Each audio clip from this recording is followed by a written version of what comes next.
नमस्कार दोस्तों, चलिए जानते हैं भारत की फटाफट 30 बड़ी खबरें को सिर्फ 10 मिनटों में। लेकिन उससे पहले आप ये वीडियो किस जगह से देख रहे हो हमें कमेंट में जरूर बताएं। सऊदी अरब में बड़ा हादसा। सऊदी अरब के मदीना शहर में भारतीय उम्रा यात्रियों की बस टैंकर से टकरा गई। इस दर्दनाक हादसे में 45 भारतीयों की मौत हो गई है। प्रधानमंत्री मोदी ने गहरा दुख व्यक्त किया है। शेख हसीना को मौत की सजा। बांग्लादेश की पूर्व प्रधानमंत्री शेख हसीना को विशेष ट्रिब्यूनल ने आज फांसी की सजा सुनाई है। फैसले के बाद राजधानी ढाका में सुरक्षा कड़ी कर दी गई है। दिल्ली का AQI 400 के पार। राष्ट्रीय राजधानी दिल्ली में हवा खतरनाक स्तर पर पहुंच गई है। AQI 400 पार, लोगों को सांस लेने में दिक्कत, स्कूलों को मास्क एडवाइजरी जारी। IMD का बड़ा मौसम अलर्ट। मौसम विभाग ने 5 राज्यों उत्तर प्रदेश, बिहार, मध्य प्रदेश, हरियाणा और राजस्थान में बारिश व आंधी तूफान का अलर्ट जारी किया है। मध्य भारत में शीतलहर की चेतावनी। एयर इंडिया की बड़ी घोषणा। लगभग 6 साल बाद एयर इंडिया ने दिल्ली शंघाई नॉनस्टॉप उड़ान को फिर से शुरू करने का फैसला किया है। ये सेवा फरवरी 2026 से उपलब्ध होगी।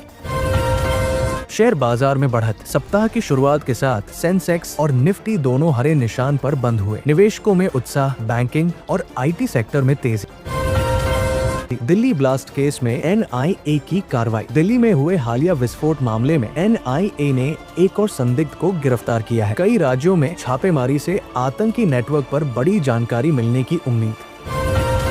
प्रवासी मजदूरों का डेटा विवाद। कांग्रेस ने आरोप लगाया है कि मनरेगा डेटाबेस से लाखों मजदूरों का नाम हटाया गया है, जबकि सरकार ने इसे गलतफहमी बताया और कहा डेटा अपडेट की प्रक्रिया जारी है। पटना DM का आदेश, सभी छुट्टियां रद्द। पटना DM ने 20 नवंबर तक जिले के सभी अधिकारियों की छुट्टियां रद्द कर दी है। राज्य में होने वाले महत्वपूर्ण कार्यक्रमों को लेकर प्रशासन हाई अलर्ट पर है। RJD की समीक्षा बैठक। तेजस्वी यादव ने आज RJD की बड़ी बैठक बुलाई, जिसमें चुनावी हार के कारणों पर विस्तार से चर्चा हुई। पार्टी नई रणनीति की तैयारी में। नोएडा में जमीन विवाद से तनाव। नोएडा में भूमापतोली विवाद के दौरान 2 पक्षों में टकराव हो गया। पुलिस ने कई लोगों को हिरासत में लिया है। यमुना में झाग को लेकर राजनीति तेज। दिल्ली की यमुना नदी में एक बार फिर झाग देखने को मिला। BJP और AAP के बीच एक बार फिर तीखी राजनीतिक बयानबाजी शुरू हो गई। मध्य प्रदेश CM का युवाओं को संदेश। मध्य प्रदेश के मुख्यमंत्री मोहन यादव ने कहा, भारत का भविष्य युवाओं के हाथ में है। उन्होंने रोजगार और विकास से जुड़े नए कदम उठाने की बात कही। शिक्षा जगत में बड़ी अपडेट। आज सरकारी स्कूलों के लिए डेटा प्रोटेक्शन, खेल और स्कॉलरशिप योजनाओं के संबंध में कई नई गाइडलाइन जारी की गई।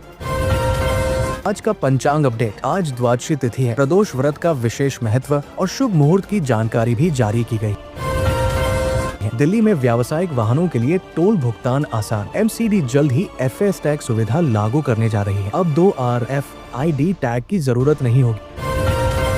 नीतीश कुमार ने बिहार के मुख्यमंत्री पद से इस्तीफा दिया। कैबिनेट ने विधानसभा भंग करने का समर्थन किया। 20 नवंबर को नई शपथ ग्रहण की संभावना। अमेरिका ने कृषि उत्पादों पर टैरिफ में छूट दी। चाय, मसाले, कॉफी जैसे भारतीय निर्यातकों को बड़ा फायदा मिलने की उम्मीद। PM मोदी का बयान। भारत विकसित होने के लिए बेचैन है। वैश्विक चुनौतियों के बावजूद तेज विकास जारी। जम्मू कश्मीर नौगाम थाने में धमाका, 7 की मौत, 24 घायल। दिल्ली ब्लास्ट मामले से जुड़े संदिग्धों की कड़ी मिलने की चर्चा। यूपी में वृद्धावस्था पेंशन घर बैठे मिलेगी। सरकार नई डिजिटल प्रक्रिया शुरू कर रही है। अब दफ्तरों के चक्कर नहीं लगाने होंगे।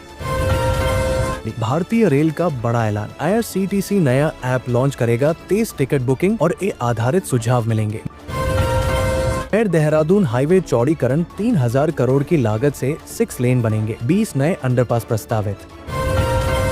एयरटेल का नया पोस्टपेड प्लान चर्चा में। 999 रुपए वाले प्लान में 3 सिम, अनलिमिटेड कॉलिंग और OTT एप्स का फ्री एक्सेस।